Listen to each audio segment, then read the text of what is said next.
प्यारे बच्चों, आज हम नवम हिंदी के पृष्ठ 57 में देखते हैं। इसके प्रश्नोत्तर आप लोगों को पहले करा दिया गया था।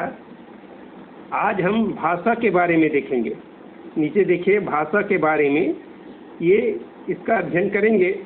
इसमें अनुनासिक होता है। क्या होता है? अनुनासिक। तो अनुनासिक किसको कहते हैं? स्वरों का उच्चारण करते समय वायु को केवल मुख से ही बाहर निकाला जाता है। जब स्वर का उच्चारण करते हैं तो वायु जो होता है उसको मुख से निकाला जाता है। उच्चारण करते समय जब वायु को मुख के साथ साथ नाक से भी बाहर निकाला जाए तो वह वहाँ अनुनासिक स्वर हो जाता है।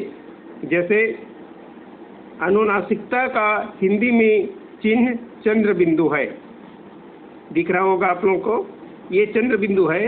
मानक वर्तनी में इसके लेखन संबंधी नियम इस प्रकार है। अब इसके क्या नियम है ये हम बताते हैं। आगे पृष्ठ में देखो। पहला है, जिन स्वरों अथवा उनकी मात्राओं का कोई भी हिस्सा यदि शिरोरेखा से बाहर नहीं निकलता तो अनुनासिकता के लिए चंद्र बिंदु लगाया जाना चाहिए। जैसे देखो, सांस है ना। अब इसमें ये इस स्वर के बाद दूसरे स्वर के बाद कोई और अलग से शिरोरेखा बाहर नहीं है, इसलिए इसमें क्या लगाएंगे? सांस, चंद्र बिंदु है ना। और उसके बाद चांद, गांव, कुआं, उंगली, पुंज, इसलिए इसमें चंद्र बिंदु लगा हुआ है। इसको अनुनासिक कहते हैं।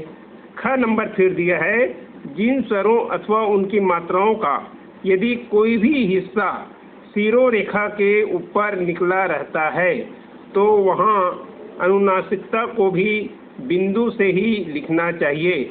जैसे चोंच, कोक मंत्र है इसमें, इसलिए इसमें बिंदी भर लगाए हैं। कोपल, मैं, केचुआ, गेंद, सौंफ, तो ऐसी कोई सिरो रेखा होता है ना। उसके सिर में अगर कोई रेखा होता है तो उसमें बिंदु भर लगाते हैं, है ना। ठीक है, इतना थोड़ा ध्यान रखना, कहाँ पर चंद्र बिंदु लगेगा और कहाँ पर सिर्फ बिंदु लगेगा। अब उसके बाद अनुस्वार देखते हैं। हिंदी में अनुस्वार एक नासिक के व्यंजन है जिसे बिंदी, देख लो बिंदी दिखा है, से लिखा जाता है। इसे प्रायः स्वर या व्यंजन के ऊपर लगाया जाता है। अनुस्वार का अपना कोई विशेष स्वरूप नहीं होता, बल्कि उसका उच्चारण इसके आगे आने वाले व्यंजन से प्रभावित होता है। जैसे देखो, क वर्ग के पूर्व पंकज, गंगा, च वर्ण के चंचल, पंछी, ट वर्ग पर डंडा और कंठी, त वर्ण पर पंथ, अंधा। उसी प्रकार से प वर्ग पर चंपक, खंभा। यहाँ पर इस प्रकार से बिंदी लगाते हैं। इसको हम क्या कहते हैं? अनुस्वार कहते हैं। क्या कहते हैं?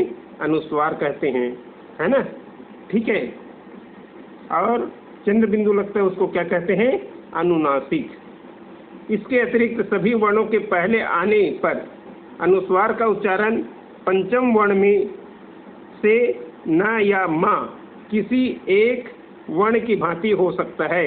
जैसे संवाद में म का उच्चारण हो रहा है।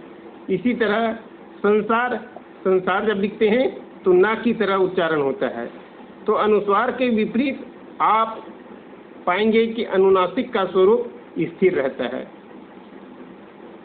इस पाठ में कुछ उदाहरण आपके पास आया है, पढ़ेंगे।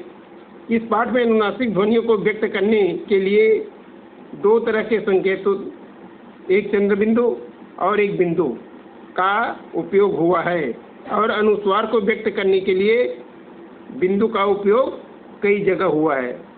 कक्षा में समूह बनाकर नीचे दी गई सारणी में से ऐसे शब्दों को खोज कर लिखे। आप पुस्तक पढ़ेंगे और उसमें से ढूंढ ढूंढ कर लिखना है कि कौन सा अनुनासिक है और चंद्र बिंदु वाला, कौन सा बिंदु वाला अनुनासिक है और अनुस्वार क्या है।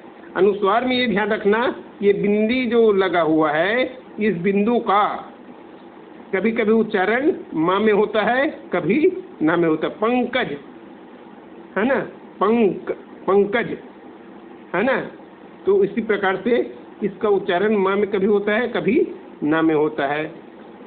तो थोड़ा इसको ध्यान रखना, पुस्तक से ढूंढकर इसमें लिखना। जैसे नीचे दिया हुआ है 5, देखिए वहाँ क्या लगा हुआ है, चंद्र बिंदु। पापड़ों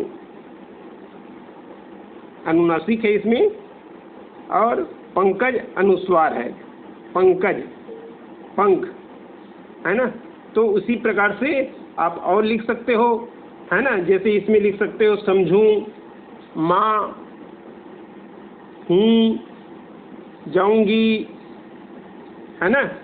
और क्या लिख सकते हैं, आंगन, ये सब अनुनासिक में आ जाएगा, चंद्र बिंदु लगेगी इसमें। अनुनासिक इसमें अपन देखते हैं मैं, बोली, सौंप, ऐसे इसमें लिख सकते हैं। उसके बाद अनुस्वार में देखते हैं पंकज, सन्यासी, संग्रह, इस प्रकार से इसमें भी लिख सकते हैं। तो इसको आप लोग कॉपी में नोट करिएगा और याद रखे रहिएगा, है ना।